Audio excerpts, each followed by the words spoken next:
వరంగల్ జిల్లాలో సాయంత్రం కాంగ్రెస్ జనహిత పాదయాత్ర చేపట్టనుంది. ఈ కార్యక్రమంలో మీనాక్షి నటరాజన్, మహేష్ కుమార్ గౌడ్ స్థానిక ప్రజాప్రతినిధులు పాల్గొన్నారు. ఇల్లందు నుంచి వర్ధన్నపేట అంబేద్కర్ జంక్షన్ వరకు పాదయాత్ర జరుగుతుందని వర్ధన్నపేట ఎమ్మెల్యే నాగరాజు తెలిపారు. జనహిత పాదయాత్రతో కేడర్లో మరింత జోష్ వస్తుందన్నారు. జైలుకు వెళ్తామన్న భయంతో బీఆర్ఎస్ నేతలు ఫామ్ హౌస్లోనే జైలులాగా మార్చుకున్నారని అంటున్న ఎమ్మెల్యే నాగరాజుతో మా ప్రతినిధి Tirupati face to face. Warangal జిల్లా వర్ధన్నపేట నియోజకవర్గంలో సాయంత్రం కాంగ్రెస్ పార్టీ జనహిత పాదయాత్ర కొనసాగబోతుంది. జనహిత పాదయాత్ర వివరాలేంటి, ఎవరెవరు పాల్గొనబోతున్నారు, షెడ్యూల్ ఏంటో మాట్లాడింది నాకు అందుబాటులో వర్ధన్నపేట ఎమ్మెల్యే కేఆర్ నాగరాజు ఆయనతో మాట్లాడదాం. అసలు ప్రధానంగా కాంగ్రెస్ పార్టీ జనహిత యాత్ర ఉద్దేశం ఏంటి సార్? నమస్తే అండి.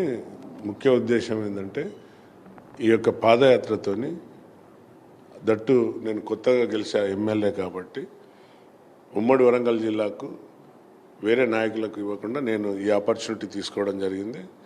నేను నా యొక్క రిక్వెస్ట్ మీద ఏదైతే వీళ్ళు డిజైన్ చేసిన ప్రోగ్రాం, మా పిసిసి అధ్యక్షులు కానివ్వండి, మా వ్యవహారాల ఇన్ఛార్జ్ నటరాజన్ గారు చేసిన డిజైన్లో యాక్చువల్లీ వరంగల్, హన్మకొండనా లేక వేరే ఎమ్మెల్యే కంటే నేనేం చెప్పినంటే నేను కొత్తవాడిని కాబట్టి నా వర్ధనపేటకు వస్తే నా శ్రేణులకు, నా కాంగ్రెస్ శ్రేణులకు ఒక రకమైన భరోసా, అంటే కార్యకర్తలే నాయకుల దగ్గరికి పోకుండా మీరే మా దగ్గరికి వస్తే it is a good opportunity for us. So అందుకనే ఈ యొక్క ముఖ్య ఉద్దేశం కార్యకర్తలకు ఒక రకమైన అండగా, వారికి ఒక మనోధైర్యం, ఏవైతే వాళ్ళకు ఒక అండగా మనోధైర్యంతో పనిచేసే విధంగా, ఎస్ మేమున్నాం మీతోని అనే విధంగా, అలాగే రాబోయే ఎలక్షన్లకు కానివ్వండి, లోకల్ బాడీ ఎలక్షన్లు, స్థానిక ఎలక్షన్లకు కానివ్వండి, వారు ఇచ్చే సందేశం మాకు ఇంకా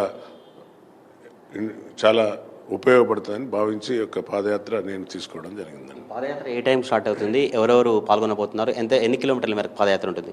ముందుగా దీన్ని 10 కిలోమీటర్ డిజైన్ చేసాం. కాకపోతే వారికి బీహార్ వెళ్ళే అర్జెంట్ పని ఉంది. పిసిసి గారికి మా యొక్క నటరాజన్ గారు ఇమీడియట్లీ వెళ్ళే పని ఉంది కాబట్టి దాన్ని కుదించి 5 కిలోమీటర్లకు చేసినాం. ఇల్లంద నుండి మొదలై వర్ధనపేట అంబేద్కర్ స్టాచ్యూ దగ్గర కంక్లూడ్ అవుతుంది.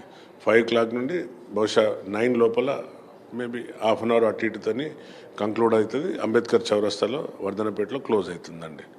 ఈ జనహిత పాదయాత్ర మీద బీఆర్ఎస్ బీజేపీ నేతలు విమర్శలు చేస్తారు. ఇది జనఘోష యాత్ర అని చెప్తారు, ఏం చెప్తారు? జనఘోష అంటే వాళ్ళు గోస పెడితేనే కదా ఈ ప్రజలు కర్ర కాల్చి వాత పెట్టి వాళ్ళని పక్క పెట్టింది. ఈరోజు ప్రజల దగ్గరికి వస్తున్నారు నాయకుల దగ్గరికి ప్రజలు పోవట్లేదు. నాయకులే ప్రజల దగ్గరికి వచ్చి వారి యొక్క బాగోగులు, వారికి రావాల్సిన సంక్షేమ పథకాలు సరిగా వస్తున్నాయా లేవా, క్షేత్రస్థాయికి చేరుతున్నాయా లేవా అనే విధంగా నాయకులకు సూచనలు ఇచ్చే విధంగా పలు కార్యక్రమాలలో వాళ్ళు చెప్తున్నారు. కాబట్టి వచ్చి ఇది గోస కాదు, అందరు కూడా హర్షిస్తున్నారు. ఎస్, నాయకులు అంటే ఇట్లా ఉండాలి, సేవకులాగా ఉండాలి, ఫామ్ హౌస్లో పండుకొని కాదు, ప్రజలలో ఉండేవాడే నాయకుడు అనేది ప్రజలే హర్షిస్తున్నారు. వీళ్ళకి ఏంటంటే ఒంటి పడతలేదు, వీళ్ళకి పాపం ఏంటంటే కర్రు కాల్చి వాద పెట్టింది. ఇప్పుడు వాళ్ళు జైలు విధించుకున్నారు. వాళ్ళే ఎట్లాగో జైలుకు పోతామని తెలిసి ముందుగానే ఫామ్ హౌస్ని జైల్లాగా తయారు చేసుకుని వాళ్ళు ఉన్నారు. ప్రజలకు రాలేరు, ప్రజానికి ముఖానికి చూపెట్టలేరు. ఉంటా ఏంటంటే కాంగ్రెస్ ప్రభుత్వాన్ని అబాస్ పాలు చేసేదానికి దోసుకున్న ధనంతో ఈ విధంగా మాటలు తప్ప చేతలు కాదు. జనహిత పాదయాత్ర కాంగ్రెస్ పార్టీకి, ప్రభుత్వానికి ఎట్లా దోహదపడుతుంటారు, ఏం చెప్తారు? జనహిత పాదయాత్ర అనేది తప్పనిసరిగా ఒక అధికారులకు కూడా ఒక రకమైన, కాంగ్రెస్ శ్రేణులకు కూడా ఒక రకమైన చెక్ ఉంటుంది. తప్పనిసరిగా ప్రతి ఒక్కరి ఇంట్లో భాగస్వామి ఉండాలి. ప్రజా సంక్షేమాన్ని పట్టుకొని ఏదైతే కాంగ్రెస్ ప్రభుత్వం చేస్తుందో అలా అధికారులకు, నాయకులకు అందరికి కూడా ఇది ఒక చెక్ లాంటిది. కాబట్టి ఈ యొక్క వారు వచ్చే నటరాజన్ గారు వచ్చే ఏదైతే పాదయాత్రలో ప్రతి ఒక్కటి వాళ్ళు చాలా సూక్ష్మంగా వారు గమనిస్తుంటారు. ఏ నాయకుడు ఎలాంటి వాడు, ఏ నాయకుడు ప్రజలతోని సంబంధాలు ఉన్నాయి, ఏ విధంగా వారు ప్రజలతోని మమేకంగా ఉన్నారా అనేది వాళ్ళు చాలా క్షుణ్ణంగా పరిశీలిస్తున్నారు. కాబట్టి తప్పనిసరిగా ఇది ఉపయోగపడే పాదయాత్ర అండి. ఏర్పాట్లు ఏ మేరకు వచ్చాయి? వర్ధన్నపేట కాంగ్రెస్ పార్టీ నేతలకు కావచ్చు, ప్రజలకు మీరు ఈ పాదయాత్ర ద్వారా ఏం చెప్తారు? అందరూ కూడా భాగస్వాములు కావాలి ఈ పాదయాత్రలో. ప్రజలు కూడా, మా కాంగ్రెస్ శ్రేణులు కూడా అందరూ అన్ని విధాల శ్రేణులు వస్తున్నారు. కాబట్టి ఈ పాదయాత్రను సక్సెస్ చేసి రాబోయే ఏదైతే లోకల్ బాడీ ఎలక్షన్స్ ఉన్నాయో, స్థానిక ఎలక్షన్లకు తప్పనిసరిగా ప్రతి నాయకుడు కలిసికట్టుగా పనిచేయాలనే ఈ సందేశాన్ని ఇవ్వదలుచుకున్నామండి.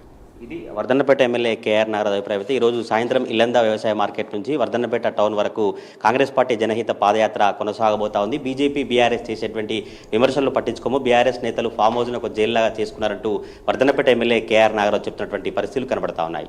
కెమెరా పర్సన్ పవన్తో తిరుపతి ప్రైమ్ న్యూస్ వరంగల్ నుంచి.